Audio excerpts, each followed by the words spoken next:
दोस्तों नमस्कार, आदाब, सत श्री अकाल। कैसे हैं आप? मेरा नाम सर्वज्ञ भारिल है और चैट विद सुरेंद्र वत्स में आपका स्वागत है।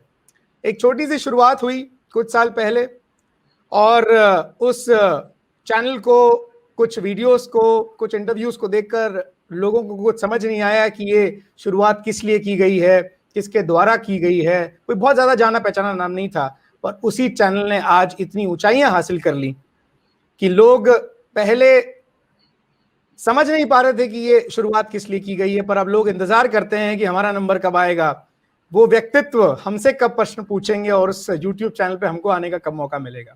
तो ऐसे ही एक छोटी शुरुआत जब इतनी बड़ी बन जाती है तो मौका ये आता है कि अब उस व्यक्ति से, जो व्यक्ति हमसे सवाल पूछते हैं, जिन्होंने इस इंडस्ट्री, डायरेक्ट सेलिंग इंडस्ट्री के हर एक शख्सियत को बुलाकर सवाल पूछा, लोगों तक पहुंचाया उनके संदेश को, आज दोस्तों मौका आया है। और साल में एक बार मौका आता है कि हम उनसे सवाल पूछें कि वो ऐसा क्यों कर रहे हैं, उसके पीछे उनके क्या उद्देश्य हैं और उनकी सोच क्या है। जी हाँ, बिल्कुल, आज हमारे पास मौका है सिर्फ उनसे ही सवाल नहीं पूछने का, बट उनकी नेक्स्ट जनरेशन भी आज हमारे साथ है, जो शायद पहली बार उनसे भी कुछ सवाल पूछकर उनके भी विचारों को जान पाएंगे। तन मन धन से लगे हुए हैं इस इंडस्ट्री के लिए समर्पित। मैं यहाँ पर आपके समक्ष आमंत्रित कर रहा हूँ श्री सुरेंद्र वत्स जी और विशाल वत्स जी को। आइए स्वागत करते हैं। वेलकम, स्वागत है आपका सुरेंद्र जी, विशाल जी। मेरे साथ मेरा सौभाग्य है कि श्री एसपी भारिल जी, मेरे अपने पिता भी आज साथ में हैं, जो मेरे साथ सवाल पूछेंगे। हर जनरेशन अपनी जनरेशन से सवाल पूछेगी और आज हमें बहुत कुछ सीखने को, जानने को मिलेगा। तो मैं रिक्वेस्ट करूंगा पापा से कि वो इस सेशन की शुरुआत करें। पहले सवाल। Thank you so much. तो आज तो मतलब इसे मैं कह सकता हूँ कि शेर पिंजरे में आ गया, क्योंकि शेर ने न जाने कितने सारे लोगों को पिंजरे में लिया और आज मुझे मौका मिला कि मैंने शेर को पिंजरे में लाने का अवसर मुझे मिला है। Thank you so much Surendra मेरा छोटे भाई जैसा है और मैं बहुत वर्षों से सुरेंद्र को जानता हूँ, उनकी पर्सनैलिटी को जानता हूँ। इतना सॉफ्ट, इतना नरम, मुझे लगता नहीं कि कभी गुस्सा भी आता होगा सुरेंद्र को। और इतने प्यार से बात किसी से कहते हैं सुरेंद्र के, मना करने की हिम्मत ही नहीं होती। हिम्मत शब्द का प्रयोग कर रहा हूँ मैं, हिम्मत नहीं होती मना करने की कि मैं सुरेंद्र को मना कर दूं। सुरेंद्र, मैं कुछ क्वेश्चन तुमसे आज पूछना चाहता हूँ और मैं मतलब कुछ पिंच करूंगा तुम्हें कहीं कहीं, क्योंकि मैं बदला लेना चाहता हूँ आज तुमसे। ये जो सुरेंद्र सर ना, ये मौका बहुत कम चुनिंदा लोगों को देते हैं उनसे सवाल पूछने का। हाँ, तो मुझे चुनिंदा में है, इस बात की हमें बहुत खुशी है। सर, आप पहला क्वेश्चन मेरे से पूछे उससे पहले मैं बहुत आभारी हूँ सर्वज्ञ का और आपका कि आपने मुझे इस लायक समझा कि आप मेरे से प्रश्न पूछें, क्योंकि आप जैसी जो पर्सनैलिटी हैं सर, बैरिल सर, स्पेशली आपसे मैंने बहुत कुछ सीखा है। और आपने बोला कि पिंजरे में मुझे ले लिया है, तो थोड़ा सा नर्वस भी हूं मैं, लेकिन आपको देखता रहूंगा सामने स्क्रीन पे तो मुझे एनर्जी और मोटिवेशन आता रहेगा। सर, मैं बिल्कुल तैयार हूं और मुझे लगता है विशाल भी तैयार होगा। बिल्कुल बिल्कुल बिल्कुल। और मैं सुरेंद्र पूछना चाहता हूं कि जो तुमने चैनल चैट विद सुरेंद्र शुरू किया और इस इंडस्ट्री के लिए जो काम कर रहे हो, वो वास्तव में अनबिलीवेबल है। इसलिए अनबिलीवेबल है क्योंकि इससे पहले किसी ने नहीं किया और ये करना आसान भी नहीं था। इसमें टाइम, मनी, एफर्ट्स, एनर्जी, बहुत सारी चीजें लगती हैं। और मैं ये भी जानता हूँ कि सुरेंद्र, तुम्हारा डायरेक्ट सेलिंग का बिजनेस बहुत बड़ा है, टीम बहुत बड़ी है, बहुत अच्छा काम कर रहे हो। तो इस इंडस्ट्री के लिए इतना काम करने के लिए एक प्रेरणा कहाँ से मिली और कैसे मिली और क्यों मिली? क्योंकि मुझे ये भी पता है कि इससे पैसे नहीं मिल रहे हैं तुम्हें, मैं भी जानता हूँ इससे कोई कमाई नहीं हो रही, ये भी मैं जानता हूँ। लोग सोच रहे होंगे कमाई के लिए कर लिया होगा, ये भी लोग सोच रहे होंगे कि अपने नाम के लिए कर लिया होगा। इससे ज्यादा बड़ा नाम तो अपना नेटवर्क बिजनेस से हो जाता है। तो ऐसा क्या प्रेरणा का कारण था जिसने इंस्पायर किया इस बात के लिए और इस काम को करने के लिए? Thank you so much sir. ये बहुत सारे लोगों का प्रश्न अक्सर रहता है और मुझे लग रहा है कि आपके माध्यम से जो प्रश्न पूछा गया उससे बहुत सारे लोगों को जवाब मिल जाएगा। मैं सर 2001 में डायरेक्ट सेलिंग में आया और आपकी जो ऑडियो थी, यदि चूक गए तो उसने मुझे बहुत प्रेरित किया। शुरुआती दिनों में जोश भर के रखा। तो 2011 तक सर मैं बिल्कुल जैसे कूप मेंढक हम कहते हैं ना, तो कुएं का मेंढक था मैं। कुएं का मेंढक इन द सेंस कि मैं सिर्फ अपनी कंपनी के अलावा मैं डायरेक्ट सेलिंग का डी भी नहीं जानता था, बाहर कुछ नहीं जानता था मैं कि कितनी कंपनियां हैं, कौन सी हैं, क्या कर रही हैं। बिल्कुल एकदम मस्त हम लोग जा रहे थे, अच्छा बिजनेस था और ऑलमोस्ट मैं कंपनी के सबसे बड़े लेवल पे था वहां पे। तो 2011-12 में सर जब डायरेक्ट सेलिंग के लिए बहुत टफ टाइम आया जिसने पूरी इंडस्ट्री को हिला दिया था, तो उस समय हमारी कंपनी पे भी कुछ इश्यूज आए और हम लोगों ने एक बहुत लंबा आंदोलन किया 6-7 महीने तक का। उस समय थोड़ा सा हम लोग, मैं पर्सनली अगर मैं बातचीत करूं, चूंकि मैं दिल्ली में रहता था और बहुत सारी एक्टिविटीज दिल्ली में हुई, दिल्ली में हम लोगों ने रामलीला मैदान में, फिर जंतर मंतर पे धरना दिया, बहुत सारे मेंबर ऑफ पार्लियामेंट से हम लोग मिले, संसद में गए हम लोग, उनको वहां पे हमने ज्ञापन दिए मेंबर ऑफ पार्लियामेंट से, और उसके बाद फाइनली सर कंपनी स्टार्ट हो गई। तो जब कंपनी स्टार्ट हुई सर, एक चीज समझ में आ गई बहुत अच्छे से उस पूरे एपिसोड में कि अगर कंपनी को चलाना है ना तो पहले इंडस्ट्री को चलाना पड़ेगा, अगर इंडस्ट्री नहीं चली तो फिर कंपनियां नहीं चलेंगी। बहुत बड़ी बात है, बहुत बड़ी बात है। और वो 2 लाइनें हैं सर कि घर सजाने का तसब्बुर तो बात का है, पहले ये तय हो कि घर को बचाया कैसे जाए। वाह वाह, क्या बात है। तो अगर इंडस्ट्री बचेगी तो फिर कंपनियां तो बच ही जाएंगी सर, और कंपनियां तो चल ही जाएंगी।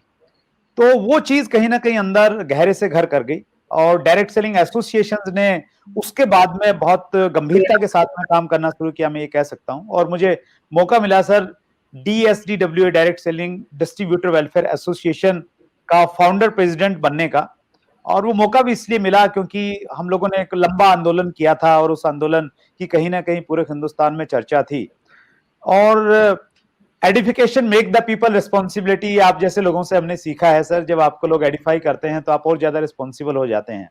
तो जब वो जिम्मेवारी आई, उस जिम्मेवारी को निभाने के लिए हमने पूरे देश में डायरेक्ट सेलिंग के अवेयरनेस के लिए कार्यक्रम किए सर, और गवर्नमेंट से हमने बड़ा क्लोजली काम किया।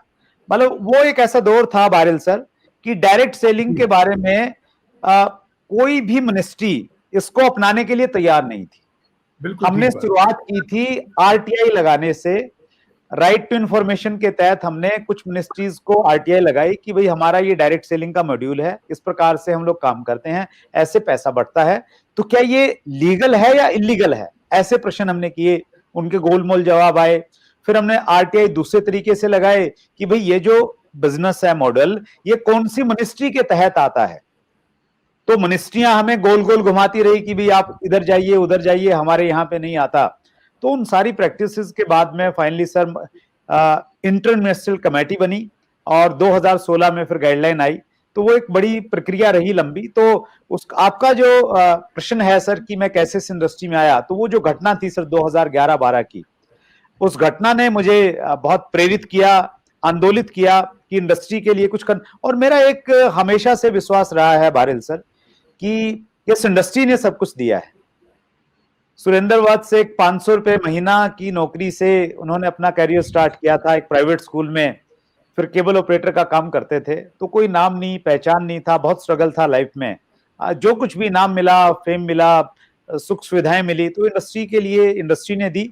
तो मैं उसको इस रूप में लेता हूं कि हमारा फर्ज है कि इंडस्ट्री के लिए हम लोग कुछ काम आए। तो कहीं ना कहीं एक भावना थी, उस भावना की वजह से एसोसिएशन में काम किया, और उसी भावना की वजह से 2019 में ये चैनल स्टार्ट किया। और इसके पीछे मकसद ये था कि हम लोग इकट्ठे हों, ज्वाइंट हों एक साथ में।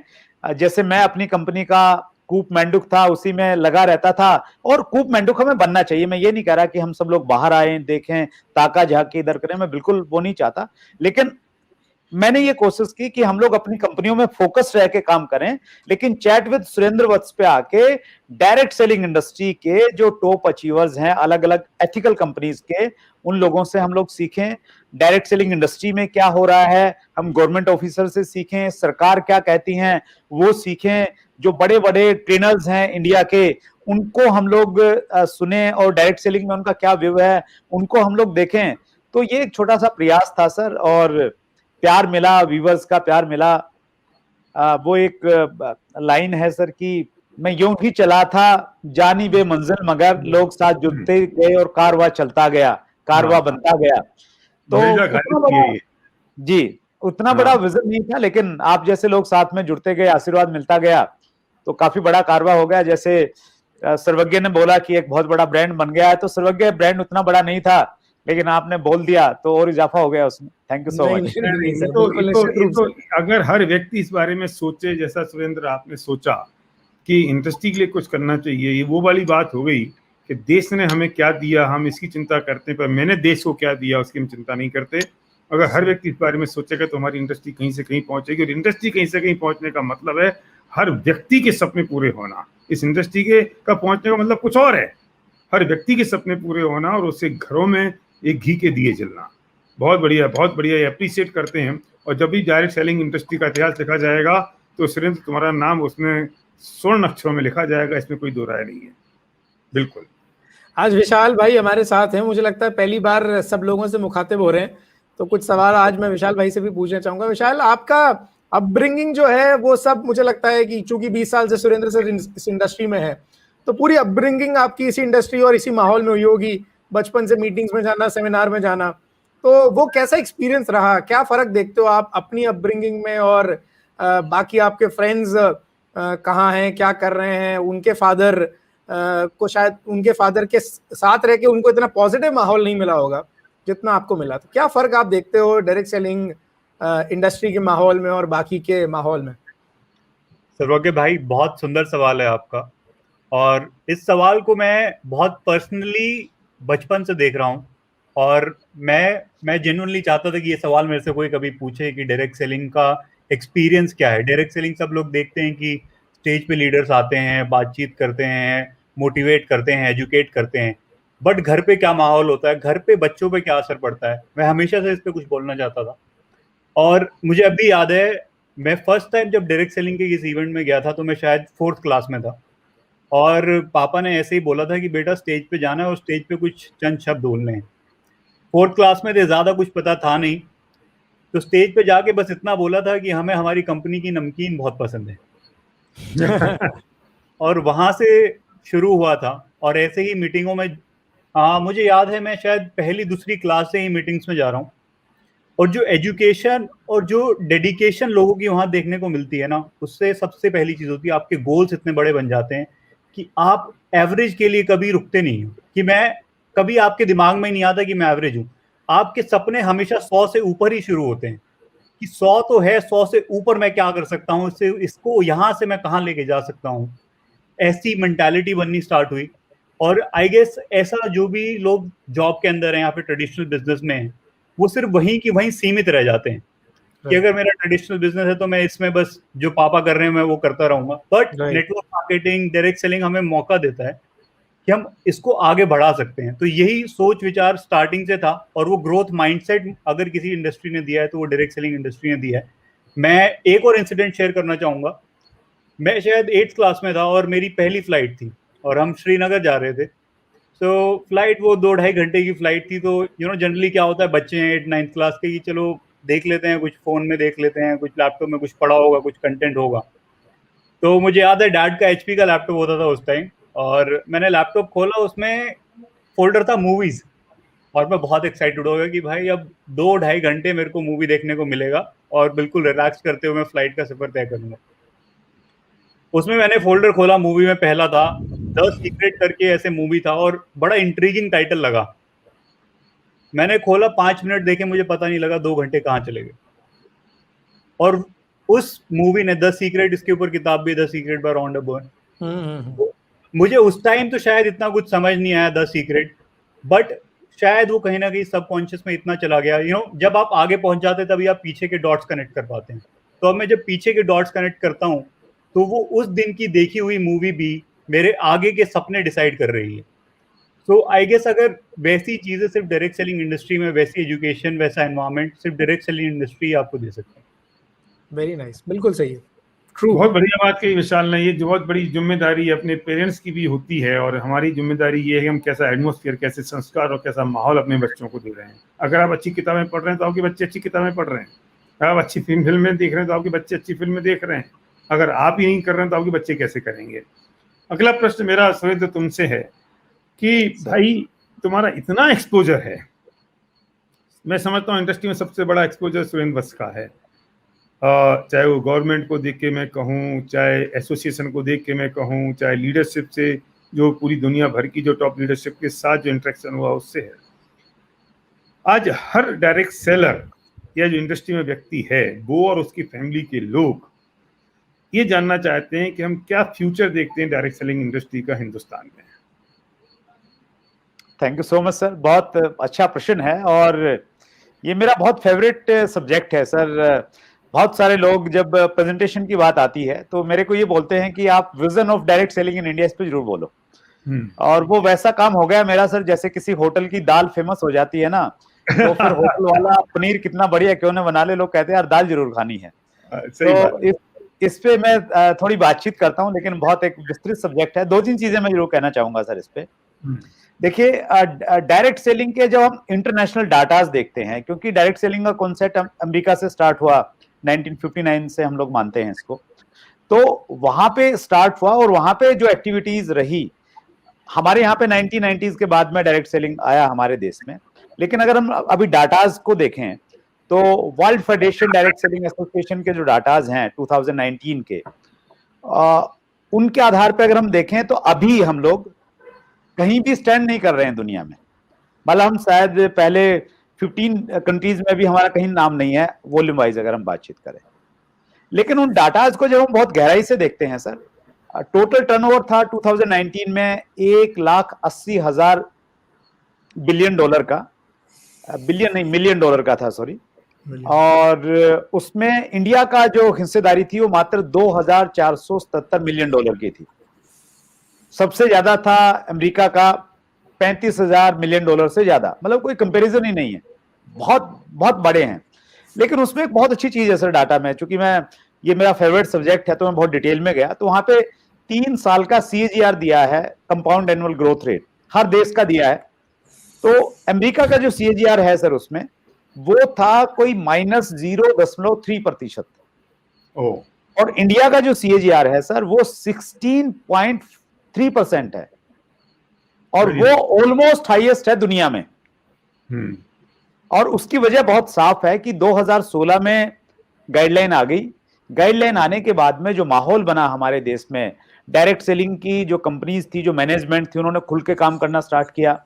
लीडर्स ने एक बड़े विजन के साथ में टॉप प्रायोरिटी पे रख के काम करना स्टार्ट किया। तो उसकी वजह से पिछले 3 साल का CAGR हमारा बहुत अच्छा है। लेकिन उसके 2 पक्ष हैं। एक पक्ष ये, उसके बावजूद भी वॉल्यूम बहुत कम है। दूसरा पक्ष ये है कि अगर इसी CAGR से हम लोग आगे बढ़ते रहे, तो मैंने उसको एक्सेल पे डाल के देखा था सर, 2037 में, मतलब अगर हर देश उसी स्पीड से बढ़े, उसी CAGR से बढ़े जो 2019 में था, तो 2037 में सर हिंदुस्तान दुनिया में नंबर 1 देश बन जाएगा, जो डायरेक्ट सेलिंग में सबसे ज्यादा कारोबार करने वाले बन जाएगा। चीन, जापान, कोरिया सब हमारे से पीछे हो जाएंगे। तो और जिंदा रहेंगे देखने के लिए। यस, वो देखने के लिए रहेंगे। और मैं इंडिया को सर एक आइडियल कंट्री के रूप में देखता हूं डायरेक्ट सेलिंग के लिए। और आइडियल कंट्री मैं इसलिए मानता हूं क्योंकि पहली वजह तो ये कि 138 करोड़ की पॉपुलेशन का बड़ा देश है, जहां ज्यादा लोग होंगे वहां ज्यादा चलेगा डायरेक्ट सेलिंग। दूसरा, यंगेस्ट नेशन है दुनिया में, सबसे ज्यादा युवा आबादी 20 साल से 40 साल की उम्र के लोग हमारे देश में हैं। और युवा अच्छी गाड़ी लेना चाहते हैं, अच्छे गैजेट्स यूज करना चाहते हैं, बड़े सपने हैं, तो जहां युवा ज्यादा होंगे वहां डायरेक्ट सेलिंग ज्यादा चलेगा सर। तीसरा मेरा ये मानना है सर, और शायद आप मेरी बात से सहमत होंगे, इंडिया जो है ना मोस्ट सोशली बाउंड कंट्री है। मतलब इतने रिश्तेदारियां निभाते हैं, जहां अमेरिका जैसे देशों में 10 साल में आदमी 2 पत्नी और पति बदल देते हैं, तो वहां हम 7 पीढ़ियां निभाते हैं, इतनी रिश्तेदारियां निभाते हैं। और ये डायरेक्ट सेलिंग के लिए बहुत आइडियल इसलिए है क्योंकि लिस्ट आपकी बहुत लंबी बन जाती है, प्रोडक्ट सेल करने के लिए आपके पास में बहुत सारे लोग रहते हैं। तो ये कुछ ऐसी। और चौथा एक मैं कारण बताऊं सर, हमारे देश में 54% से ज्यादा अनएम्प्लॉयमेंट है, बेरोजगार लोग हैं 54% से ज्यादा। जबकि हम अमेरिका में अगर हम देखेंगे तो मेरे ख्याल से 20-22% बेरोजगारी है वहां पे। चाइना में देखेंगे शायद 27-28% बेरोजगारी है। हमारे देश में आंकड़ों के अनुसार 54% से ज्यादा लोग बेरोजगार हैं। और बेरोजगार लोग मतलब ऐसा नहीं कि वो काम नहीं करना चाहते, निकम्मे नालायक हैं, वो पढ़े लिखे लोग हैं, डिग्रियां उनके पास में हैं, बस वो नौकरी चाहते हैं, कुछ एनवायरनमेंट ऐसा है, अपना कुछ काम करना नहीं चाहते। उन 54% लोगों को अगर हम लोग डायरेक्ट सेलिंग का विजन दे दें, उनको कन्विंस कर दें, तो वो सब लोग डायरेक्ट सेलिंग में आने के लिए तैयार हैं सर। तो मैं जो भी मैंने देखा है, चाहे मैं गवर्नमेंट पक्ष की बातचीत करूं, मिनिस्ट्री में जिस प्रकार की तैयारियां चल रही हैं सर, गाइडलाइन ऑलरेडी हमारे बीच में है। कंज्यूमर प्रोटेक्शन बिल 2019 पारित हो गया है, उसमें रूलिंग आएंगी डायरेक्ट सेलिंग के ऊपर में। उसके बाद में हमारी जो लॉन्ग टर्म डिमांड है वो ये है कि रेगुलेटरी बॉडी बननी चाहिए डायरेक्ट सेलिंग के ऊपर में। और मुझे उम्मीद है कि जितना पोटेंशियल हमारी इंडस्ट्री में है और जैसे जैसे टर्नओवर बढ़ेगा, सरकार उसी प्रकार से रेगुलेटरी बॉडी बनाएगी जिस प्रकार इंश्योरेंस के लिए और कम्युनिकेशन कंपनीज के लिए रेगुलेटरी बॉडी है। तो बहुत सुंदर भविष्य है सर, और उसी सुंदर भविष्य उसी विजन के साथ में काम करना चाहिए। और मैं ये कहना चाहता हूं कि हमें 2021 में 2037 के चश्मे के साथ में डायरेक्ट सेलिंग को देखना चाहिए। वेरी नाइस, बहुत बढ़िया बात कही आपने। और सबसे बड़ी बात तो मैं उन लोगों से कहना चाहता हूं कि इतना बड़ा जो विजन अभी सुरेंद्र जी ने बताया, उतना बड़ा विजन तो शायद किसी भी इंडस्ट्री का नहीं होगा।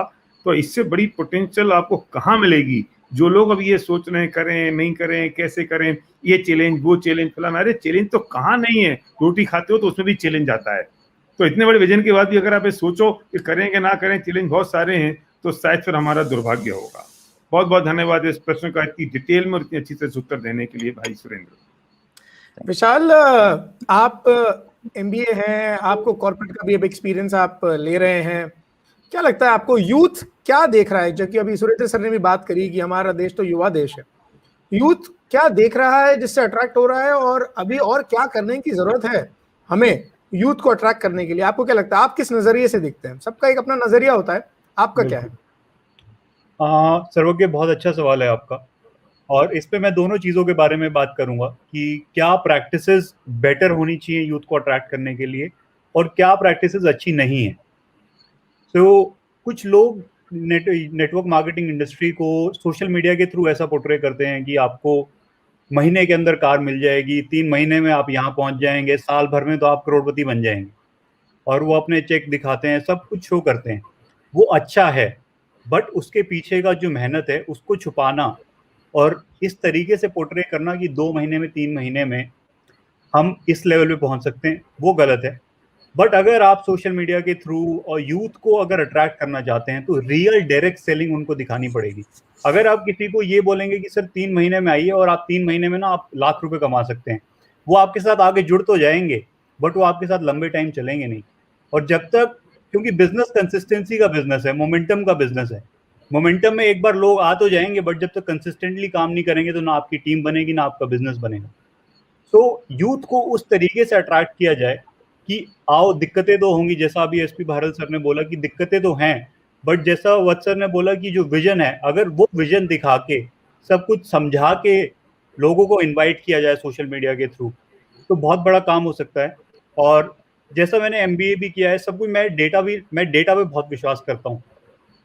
तो डेटा हमें ये बताता है कि जितने भी आपके टीम में लीडर्स होते हैं वो आपके करीब ही नहीं होते। जब हम स्टार्टिंग में लिस्ट बनाते हैं तो सब बड़े अचीवर्स, सब टॉप लीडर्स बताते हैं कि अपनी फैमिली से स्टार्ट कीजिए, अपने पड़ोसी से बात कीजिए, बट जब हम लॉन्ग टर्म में देखते हैं तो वो पड़ोसी, वो रिश्तेदार शायद उतने ज्यादा आपकी टीम को लीड नहीं कर रहे होते हैं। जो टीम लीड करने वाले होते हैं वो लोग या तो आपके अननोन होते हैं स्टार्टिंग से, या फिर किसी और दूसरे शहर के लोग होते हैं। तो जब सोशल मीडिया का हम यूज करते हैं तो एक बेनिफिट हमें सोशल मीडिया ये दे देता है कि आप दूसरे शहर के लोगों को अपने पास अट्रैक्ट कर सकते हैं। और अगर इसका अच्छे तरीके से यूज किया जाए तो डायरेक्ट सेलिंग जिस मुकाम पे अभी है उसको 2037 की बजाय 2030 तक भी हम लेके जा सकते हैं, जो विजन से डायरेक्ट सेलिंग का सुरेंद्र सर ने दिखाया। तो जो वो सफर 2037 तक का है उसको 2030 तक लाने में बहुत इंपॉर्टेंट रोल प्ले कर सकती है social media. Right, very nice. हाँ, बात बहुत अच्छी है ये, और इम्पोर्टेंट भी बहुत अच्छी बात है। लेकिन एक प्रश्न मैं सुरेंद्र आपसे पूछना चाहता हूँ कि डायरेक्ट सेलिंग में हमारी लीडरशिप को एक ही समस्या आती है, और समस्या ये आती है कि लोग बिजनेस को छोड़ देते हैं। क्या लगता है आपको, ये क्यों छोड़ देते हैं लोग? आखिर इतना बढ़िया बिजनेस है, इतना अच्छा पोटेंशियल है, इतना पैसे हैं, सपने पूरे होते हैं, तो लोगों के छोड़ने का कारण क्या होता है? क्यों लोग छोड़ देते हैं? अगर लोग ना छोड़े हो, जो एक बार आ गया वही करता रहे, तो पता नहीं क्या चमत्कार हो जाए। तो क्या करना चाहिए लीडरशिप को जिसकी वजह से लोग छोड़े ना? उसका क्या कारण है? बहुत इंपॉर्टेंट प्रश्न है सर, और बहुत बार ये मेरे सामने भी प्रश्न आता है। मुझे अच्छे से याद है जब हम लोग आंदोलन कर रहे थे सर, तो जंतर मंतर पे एक प्रेस कॉन्फ्रेंस हुई थी, तो उसमें मैं प्रेसिडेंट था DSGWA का। तो एक पत्रकार ने भी मेरे से प्रश्न पूछा था कि डायरेक्ट सेलिंग में सक्सेस कहाँ है। सक्सेस तो गिने चुने लोगों को मिलती है, ज्यादातर लोग तो यहाँ से असफल लौटते हैं। तो बिल्कुल सही है सर, लोग छोड़ देते हैं और उसकी कुछ वजहें हैं सर, और मैं वजह भी बताऊंगा, और एक दो, चूंकि समय की लिमिटेशन है तो एक दो मैं उसका सोल्यूशन भी बताने का कोशिश करूंगा। सबसे बड़ी वजह मुझे ये लगती है सर कि लोग है ना अनरियलिस्टिक गोल बना लेते हैं डायरेक्ट सेलिंग में आके। मतलब एक आदमी 15 साल से नौकरी कर रहा है और 15 साल से नौकरी करने के बाद वो 20,000 रुपया महीना कमा रहा है। जब वो डायरेक्ट सेलिंग में आता है, उसके ड्रीम पूछे जाते हैं, तो बोलता है जी मुझे 6 महीने में 30,000 रुपया चाहिए। 15 साल से मेहनत करके वो 30,000 पे पहुंचा है, फुल टाइम काम कर रहा है, 8-10 घंटे देता है, लेकिन उसको ये लगता है कि डायरेक्ट सेलिंग में मैं पार्ट टाइम करूंगा, जैसे भी करूंगा, लेकिन मुझे 30,000 चाहिए।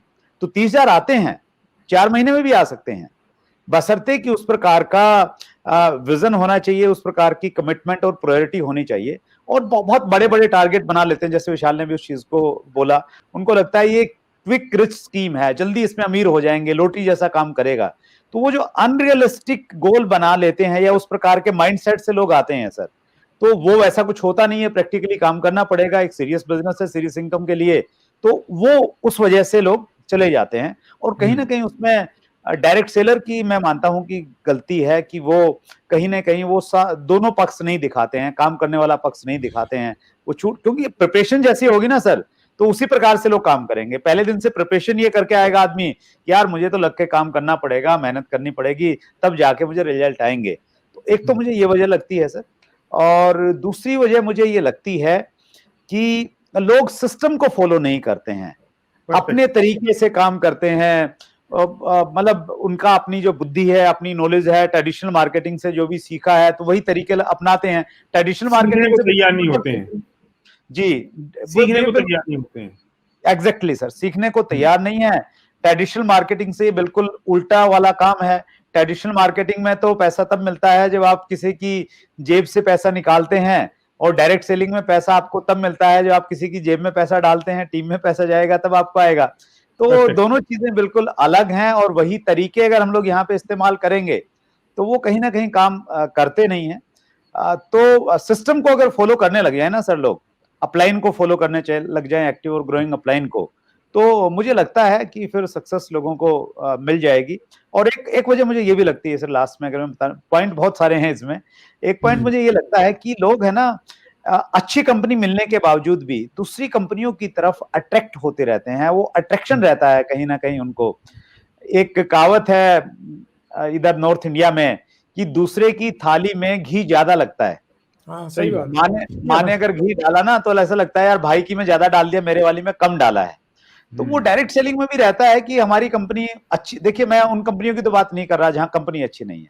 जहां एक कंपनी अच्छी है, प्रोडक्ट अच्छा है, सिस्टम अच्छा है, सक्सेस के परिणाम है वहां पे, और वहां पे भी आदमी बहुत जल्दी जल्दी चेंज करते रहते हैं कंपनी को। उसको लगता है कि नहीं यार उसमें कामयाबी मिल जाएगी, उसमें कामयाबी मिल जाएगी। जो वो कंसिस्टेंसी नहीं है एक कंपनी के प्रति, तो वो कहीं ना कहीं वो एक बड़ा कारण बनता है। और आंकड़े ये बताते हैं कि बहुत जल्दी जल्दी लोग कंपनी चेंज करते हैं। मतलब ऐसे ऐसे महारथी हैं सर कि एक साल में 4-4 कंपनियां बदल देते हैं लोग। Oh my God. मुझे लगता है वो कहीं ना कहीं एक बड़ा कारण है, लोगों को कामयाबी नहीं मिलती है और लोग जल्दी छोड़ देते हैं।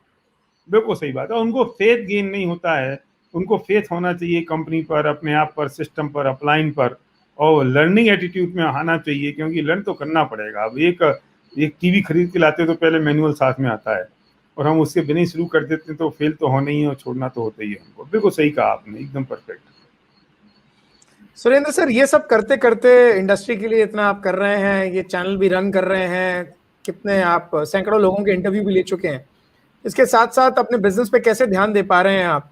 और कहीं ऐसा तो नहीं है कि टीम वाले ये सोचने लग गए हों कि सुरेंद्र सर अब चैनल पे ही लग गए हैं, अब हमारे पे ध्यान कौन दे रहा है?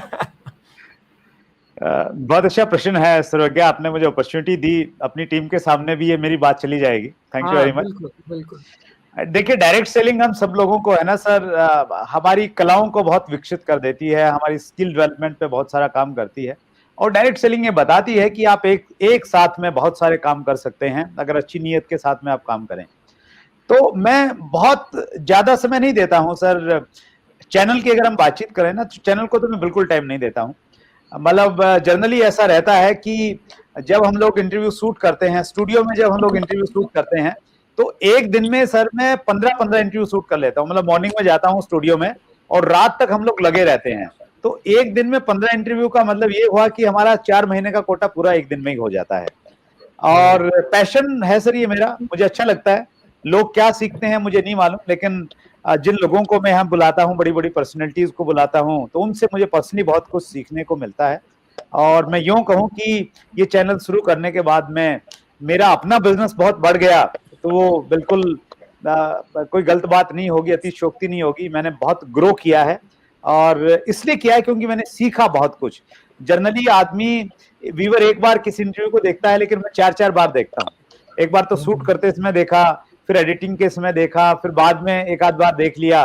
तो वो 4-4 बार देखने का जो इनपुट मुझे मिलता है, तो वो कहीं ना कहीं काम करता है। तो मैं बिल्कुल, और अच्छी बात ये है सर्वज्ञ, ऐसा लोग कहते हैं कि मेरी टीम के सारे लोग मेरे से सेटिस्फाई हैं।